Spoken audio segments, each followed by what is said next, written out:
Hello दोस्तों, हम लोग रंजन, आप सभी का स्वागत है आपके YouTube channel Ranjan Arya study point पे। आज देखिए थेल्स प्रमेय को सिद्ध करेंगे। किसे? थेल्स प्रमेय। इसलिए आप लोग वीडियो में ज़रूर बने रहिएगा। अगर 5 नंबर उठाना चाहते हैं तो कन्फर्म है कि 5 नंबर आपको मिल ही जाएगा। थेल्स प्रमेय। कौन प्रमेय?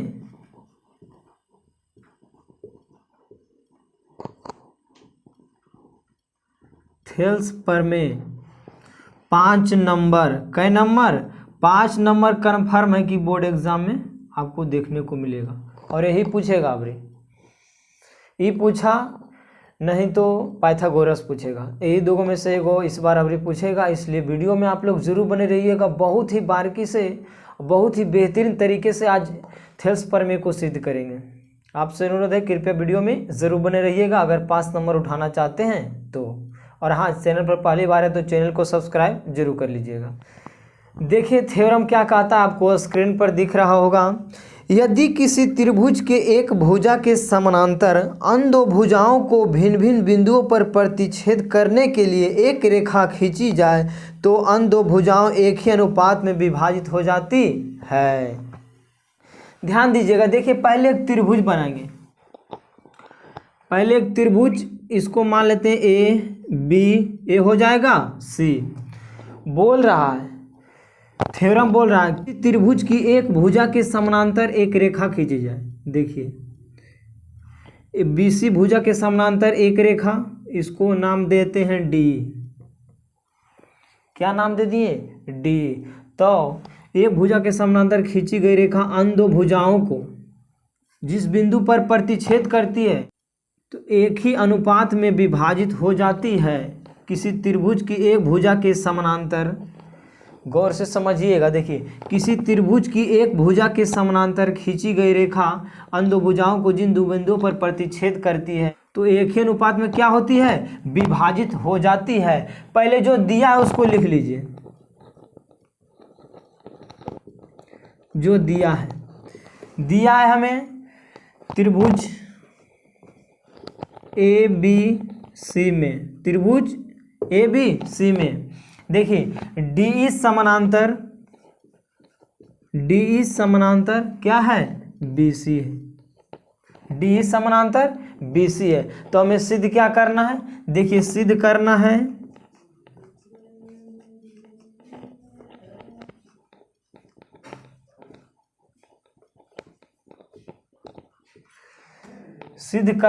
इतना बटे इतना, इतना बटे इतना, मतलब ए डी बटे डी बी बराबर ए ई बटे ई सी। ए डी बटे डी बी बराबर ए ई बटे ई सी। ये हमें सिद्ध करना है।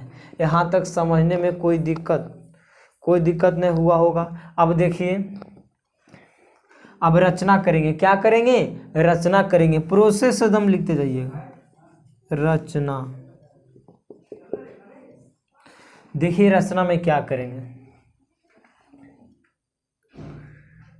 डी से ए भुजा पर लंब डाला। क्या डाला? लंब डाला।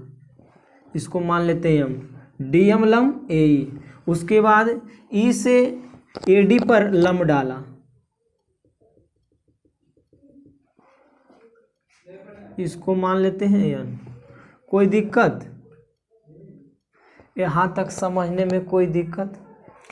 डी से ए पर लंब डाला, ई से ए डी पर लंब डाला। कोई दिक्कत? अब देखिए बी को ई से मिलाएंगे, बी को ई से मिलाएं और डी को सी से मिलाएं। कोई दिक्कत? अब जो रचना किए हैं लिख देंगे नीचे। रचना में लिखेंगे डीएम लंब किस पर है? ए तथा ईएन लंब किस पर है? ए डी पर है।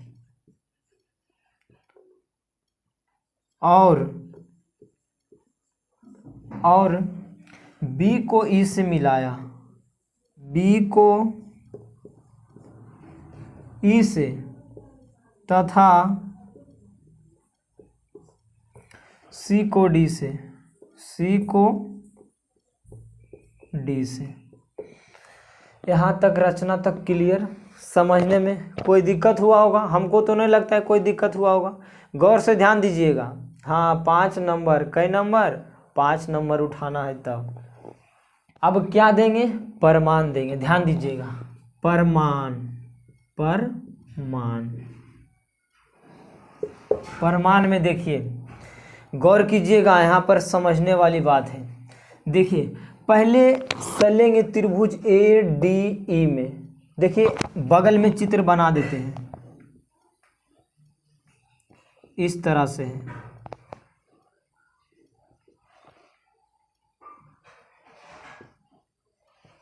यही है ना, समझ में? त्रिभुज ए डी ई, त्रिभुज ए डी ई, इस पर लंब है ना, इस पर लंब है।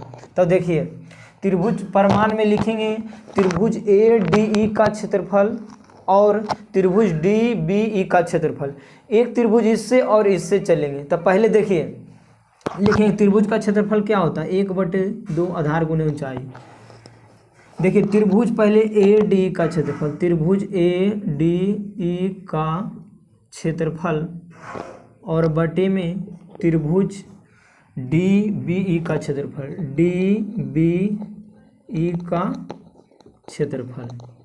अब गौर कीजिएगा, इसका हमें क्षेत्रफल निकालना है। तो जान लीजिएगा ऊंचाई हमेशा लंबवत होता है। ऊंचाई कैसा होता है? लंबवत होता है। तो ए आधार हो जाएगा, तो ए हमारा ऊंचाई हो जाएगा। अगर आधार ए डी लेते हैं, क्योंकि हमें वहाँ ए डी लाना है, क्या लाना है? ए डी बटे डी बी। तो हम आधार लेंगे ए डी, तो ऊंचाई हमारा क्या हो जाएगा? ई एन हो जाएगा। कोई दिक्कत समझने? फिर से देखिए एक बार, त्रिभुज ए डी है, कोई दिक्कत? इस पर लंब है, ई एन, एन पर क्या है? ए डी पर लंब डाला गया है। ऊंचाई हमेशा क्या होता है? लंबवत होता है। तो हो जाएगा 1/2 आधार लेते हैं ए डी को। किसे लेते हैं? A D. तो ऊंचाई हमारा क्या हो जाएगा?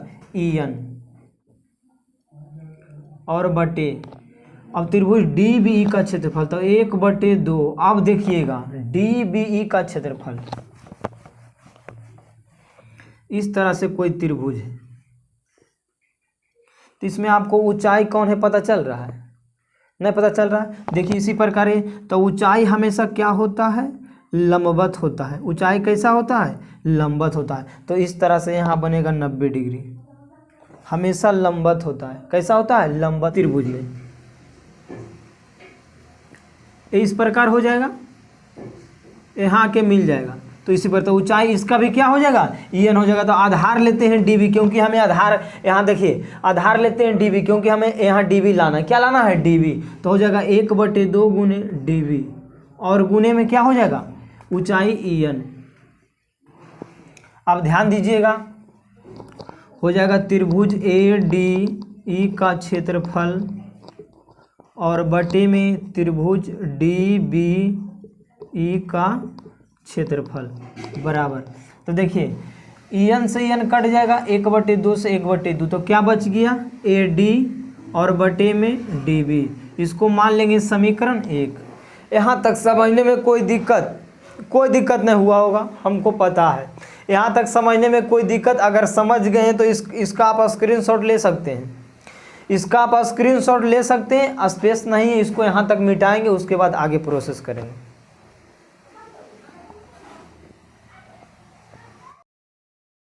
यही नहीं था, समीकरण 1 हमें आया था। अब लिखेंगे पुनः, आप लोग उसके नीचे प्रोसेस से बनाइएगा, स्पेस नहीं रहने के कारण हम मिटा दिए। अब देखिए फिर से चलेंगे त्रिभुज ए डी ई में, और इस बार आधार लिए थे ए डी, अब लेंगे आधार क्या? ए ई लेंगे। इस बार आधार लेंगे ए ई, तो ऊंचाई क्या हो जाएगा? D M. हाँ ध्यान दीजिएगा, पुनः लिखेंगे त्रिभुज ए डी ई का क्षेत्रफल और बटे में त्रिभुज, अब लेंगे त्रिभुज चलेंगे ई बी सी, त्रिभुज ई बी सी, तब ना हमें ई सी आएगा। आधार इसको लेकर चलेंगे त्रिभुज ई बी सी का क्षेत्रफल, त्रिभुज ई बी सी का क्षेत्रफल। गौर कीजिएगा, त्रिभुज ए डी का क्षेत्रफल तो 1/2 आधार। देखिए बनाते हैं, देखिए यहाँ पर फिगर समझ में कुछ आ रहा है? देखिए त्रिभुज ए डी ई का क्षेत्रफल, इस ए हमारा आधार आप ये क्या लेंगे, ए ही लेंगे आधार। तो देखिए आधार है तो ऊंचाई क्या हो जाएगा, डीएम। समझने में कोई दिक्कत? देखिए त्रिभुज ए डी का क्षेत्रफल, आधार लेंगे ए ही तो ऊंचाई हमारा क्या हो जाएगा, डीएम।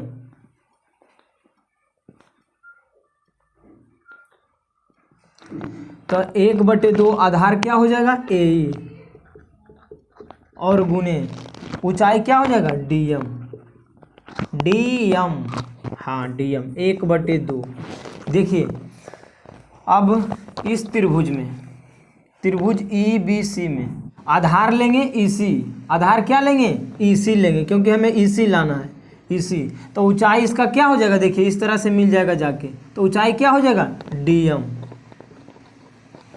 अब ध्यान दीजिएगा, फिर लिखेंगे त्रिभुज ए डी ई का क्षेत्रफल और बटे में त्रिभुज ई बी सी का क्षेत्रफल बराबर, एकरा से एकरा खत्म, ई से ई खत्म, और डीएम से डीएम चल गया तेल लाने, और ई बटे बच गया ई सी। इसको समीकरण 2। अब देखिए यहाँ ध्यान देने वाली बात है, कौन वाली बात है, ध्यान देने वाली बात है। देखिए पहले त्रिभुज कौन था, त्रिभुज डी बी ई, त्रिभुज डी बी ई, आगे ध्यान दीजिए, देखिए त्रिभुज डी बी ई, त्रिभुज डी ई बी तथा त्रिभुज ई बी सी, दोनों का आधार क्या है, सेम है। तो आप लोग जानते होंगे एक ही आधार पर बने त्रिभुज का क्षेत्रफल क्या होता है, बराबर होता है। अगर एक ही आधार पर बनेगा, एक ही आधार पर बने त्रिभुज का क्षेत्रफल आपस में क्या होता है, बराबर होता है। तो देखिए त्रिभुज ई बी सी के जगह त्रिभुज डी बी रख सकते हैं, रख सकते हैं। तो देखिए यहाँ लिखेंगे अतः त्रिभुज डी बी ई बराबर त्रिभुज ई बी सी का क्षेत्रफल, ई बी सी का क्षेत्रफल, दोनों बराबर। तब देखिए त्रिभुज ए डी ई का क्षेत्रफल और बटे में त्रिभुज ई बी सी के जगह क्या रख सकते हैं, डी बी, त्रिभुज डी बी ई का क्षेत्रफल जगह ए ई बटे ई सी, इसको समीकरण 3 मान लेते हैं।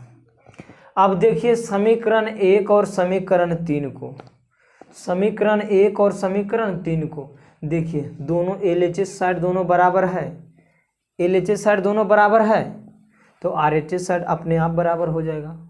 जब एलएचएस साइड बराबर है तो आरएचएस साइड अपने आप बराबर हो जाएगा। इसलिए नीचे लिखेंगे, इसलिए ए डी और बटे में डी बी बराबर ए ई बटे ई सी। यही था हमें प्रूव्ड करना था,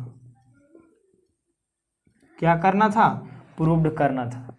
बस आज के लिए इतना ही। अगर वीडियो अच्छी लगी हो तो कोई प्रॉब्लम अगर हुआ होगा तो आप कमेंट करके पूछ सकते हैं। बस आज के लिए इतना ही, मिलते हैं फिर अगले वीडियो में। अगर आप लोग इस चैनल पर नए हैं तो चैनल को सब्सक्राइब जरूर कर लीजिएगा। और हाँ, बार बार बोल रहे हैं और इस बार भी बोल रहे हैं, हर वीडियो में बोल रहे हैं, आपके एग्ज़ाम में मात्र कई दिन है, 13, 4, 17, 4 है और बच रहा है 13 दिन। कई दिन, मात्र 13, 10 दिन और 1, 2, 3 दिन, बस 13 दिन है।